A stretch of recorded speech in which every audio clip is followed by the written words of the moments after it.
Ya, salam merdeka dari kami Tiwelok Kru, Malata Bukan Utara.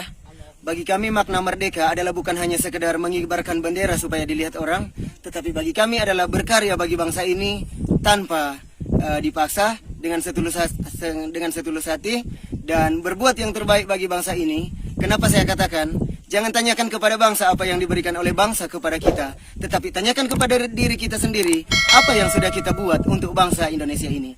Hal yang terkecil pun yang kami lakukan adalah membersihkan vandalisme yang ada, yaitu coretan-coretan yang ada di batu, di situs batu sejarah di Gunung Awu. Dan ini kami dari Tiwelok Malakru, Tabukan Utara, dengan sukarelawan, dengan rela hati kami membersihkan.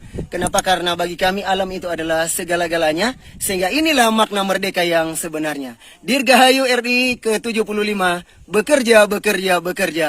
Merdeka, merdeka, merdeka.